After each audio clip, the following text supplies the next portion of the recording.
Hi there, I'm Robert Cowan. I'm a lecturer in philosophy at the University of Glasgow.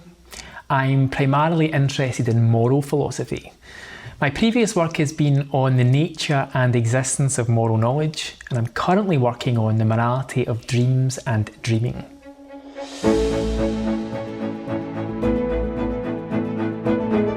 On May 25th, 2020, George Floyd, a 46-year-old African-American, was killed while being arrested on suspicion of using counterfeit money. During his arrest, Derek Chauvin, a white police officer, knelt on Floyd's neck for over 9 minutes while he was lying face down and handcuffed. Chauvin was unmoved by Floyd's clear signs of physical distress and his repeated claims that he couldn't breathe. And he ignored the pleas of concerned bystanders that he and his fellow officers were causing Floyd serious harm. Chauvin was subsequently found guilty of second-degree intentional murder. Now, it's very likely that you are familiar with this case. The footage and the images of Floyd's killing went viral and sparked worldwide protests. My question for you is this: what did you think when you were first confronted with the case? Well, among other things, I'm guessing that you had thoughts like, that was a despicable, callous act. It was seriously wrong. Chauvin should never have done that. Chauvin is to blame for Floyd's death. Chauvin should be punished. In addition, many of you will have expressed your thoughts verbally in conversation with others, or perhaps in writing on social media. What I'm highlighting here is that Floyd's murder elicited moral judgments from almost everybody who encountered it. That is, thoughts about the morality of what took place and the use of moral language, giving expression to those thoughts. Now, although this is just one example, a moment's reflection will hopefully reveal to you that moral judgment, that is thought and language about the morality of actions, persons and institutions, is ubiquitous. Morality, it seems, is everywhere.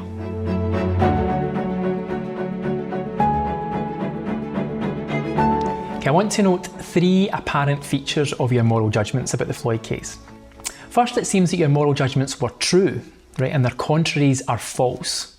So for instance, were you to encounter someone from the KKK who thought that Chauvin's actions were in fact morally righteous, then a natural reaction is to think that that person is just wildly mistaken. Right? They're saying something that's patently false.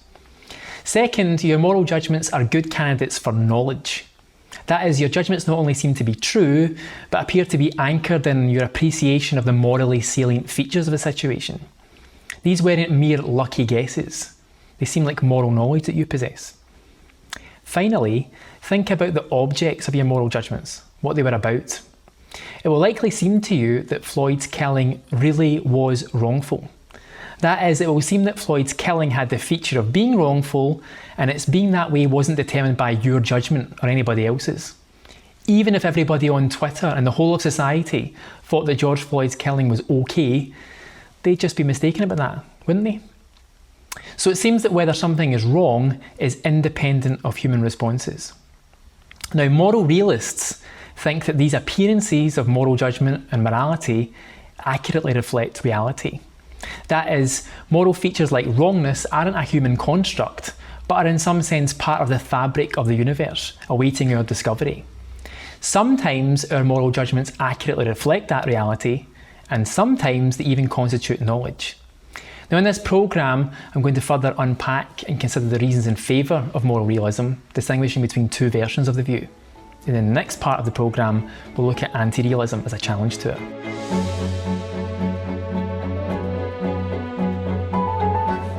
First, I said that moral realists claim that moral judgments can be true or false. Well, let's be more precise about that. Moral realists are cognitivists about moral judgment. On this view, moral thought and language are descriptive. When we make moral judgments, we're attempting to describe the world as being a certain way, namely, as having certain kinds of moral feature in it. As is the case of all kinds of description, these judgments can be either accurate or inaccurate, true or false, depending on how the world actually is. Let's take a non-moral example. My belief that it's currently sunny in Glasgow is a description of the world. It's an accurate description, it's true, since it is indeed sunny, believe it or not. Returning to your judgments about the George Floyd case, if you believe that his killing was wrongful, then that would be an accurate description, it's true. And that's because George Floyd's killing was indeed wrongful, had that feature, or so it seems. Contrast this with someone who believed that Derek Chauvin was praiseworthy for what he did. This would be an inaccurate description of the moral features of what Chauvin did. It would be a false belief. In some basic sense then, cognitivism seems true, and realists take that appearance seriously. Now, another way in which cognitivism seems true is that we seem to be able to engage in valid reasoning using moral thought and language, just as we can with other kinds of descriptive thought and language. Consider first the following piece of non-moral reasoning. Premise 1, all human beings are mortal. Premise 2, if human beings are mortal, then Hypatia is mortal. Therefore, Hypatia is mortal. It seems that this is a valid piece of reasoning. That is, if the premises were true, then the conclusion would have to be. If that's correct, then it must be the case that the premises are the sorts of things that could be true or false. That is, they must be descriptions. So it seems that we reason, at least reason validly, with descriptions. Now consider a moral example. Premise 1, all acts of intentional killing are wrong. Premise 2, if all acts of intentional killing are wrong, then Derek Chauvin's action was wrong. Therefore, Derek Chauvin's action was wrong. Now this also appears to be a case of valid reasoning. Right? If the premises were true, then the conclusion would have to be. But if that's right, given what I said about the connection between valid reasoning and description, it seems that these moral claims, for example, all acts of intentional killing are wrong, they need to be descriptions, and therefore we seem to have support for cognitivism.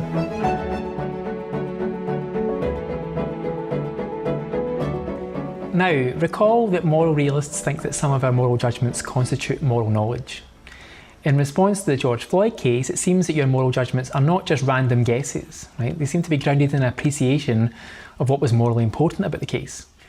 Perhaps you were responding to the disrespect that Chauvin showed Floyd, or the pain and distress that he caused, or perhaps to some other features. Whatever they are, these judgments seem like good candidates for knowledge. And they don't just seem to be isolated examples either. Doesn't it seem that we know that torturing children for fun is wrong? Or that we know that the perpetrators of the Holocaust were evil?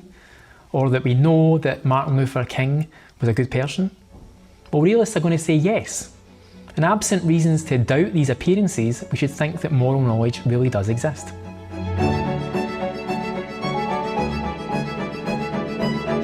Finally, realists think that moral judgments are an attempt to accurately describe moral features whose existence is independent of human attitudes and conventions.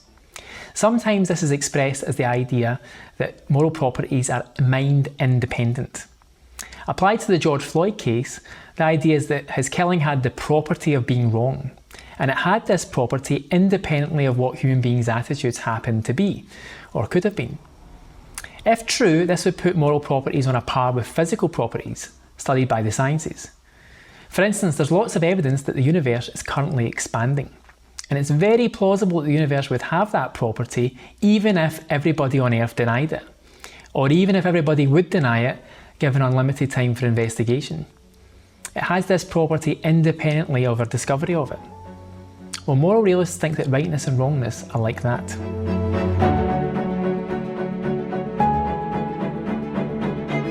Okay, so that's moral realism. Supposing that moral properties are mind independent, we can ask a further question. What kind of properties are they? One possibility is that moral properties are natural. What makes a property natural? Well, some have defined natural properties as those which are, or could be, studied by the physical and social sciences. An alternative interpretation is that natural properties are those that play a causal role in the world. So for instance, electrons count as natural on both criteria, since they are studied by physics and appear to cause things to happen. Now let's consider an example of naturalist moral realism. One way, though certainly not the only way, of understanding proponents of utilitarianism, like Jeremy Bentham and John Stuart Mill, is that they believe that to say that something is good is simply to say that it's pleasurable. That is, the terms good and pleasure are just synonymous, and they pick out the same feature, right? So that goodness and pleasure are just the same property, they're identical. Compare this with the terms being a triangle and being a closed shape with three sides. These terms are synonymous and they seem to refer to one and the same property. Back now to our imagined naturalist realist. In addition to identifying goodness and pleasure, they might similarly think that badness is definable as and identical to being painful, and that rightness and wrongness, were definable in terms of the maximisation of pleasure, or the failure to do so. The point of interest is that these are all natural properties according to both definitions. They're both studied by psychology, and they seem to play a causal role in determining what we do and don't do. Applied roughly to the case of George Floyd, a naturalist might say that Chauvin's action clearly produced pain. If that's right, then it's produced badness. And roughly speaking, any action which produces badness is wrong. Now, crucially, these are all natural features of the scenario, and they are mind independent. Whether or not Chauvin's action produced pain surely isn't just a matter of agreement. Now, many think that we need to be naturalist realists in order for moral realism to be plausible. They think that science is the best guide to what exists. So to have credibility, realists had better think that moral properties can be studied by the sciences. Further, if we think that natural properties are those that have causal powers, then thinking of moral properties as natural might make it more plausible that we can come to know about them by detecting them.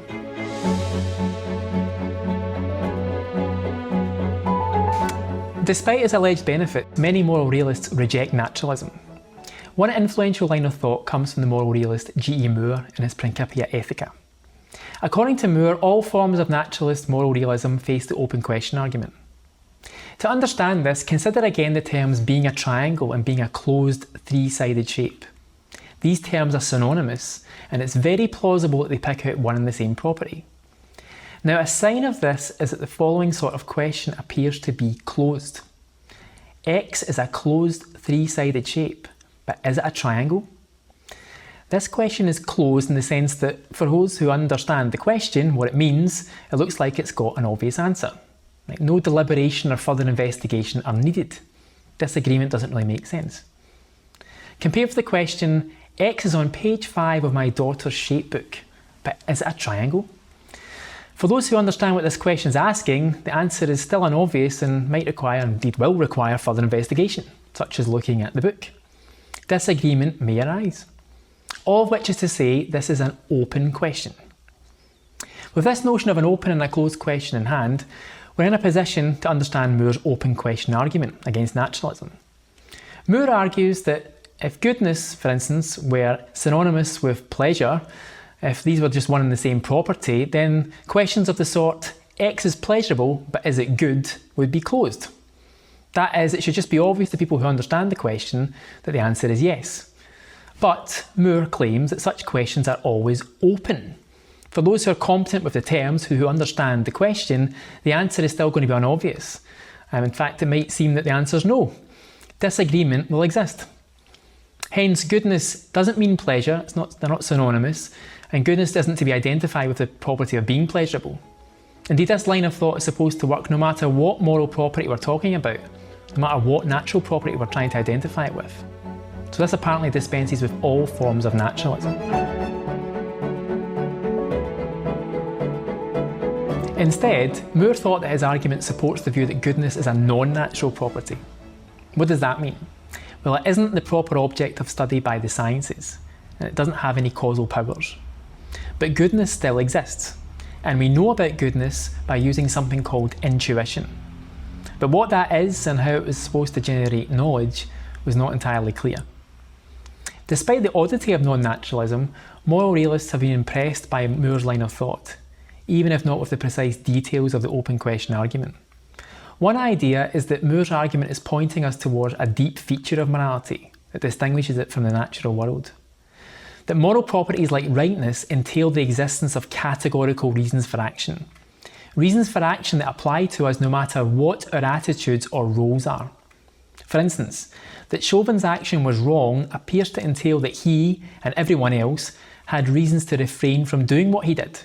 Reasons that he would have possessed even if he really wanted to do it, even if his role required him to do it. But it's arguably difficult to see how categorical reasons could be natural properties of the world, the same kind of things as electrons or even pleasure. Perhaps it's this discrepancy between natural and moral features that Moore's open question argument is ultimately pointing to, and which provides us reasons to believe non-naturalist moral realism. So that's moral realism. One simple way of thinking about the view is that realists think that some actions really are wrongful, and that we can sometimes know this. In the next part of the programme, we'll consider anti-realist challenges to the view.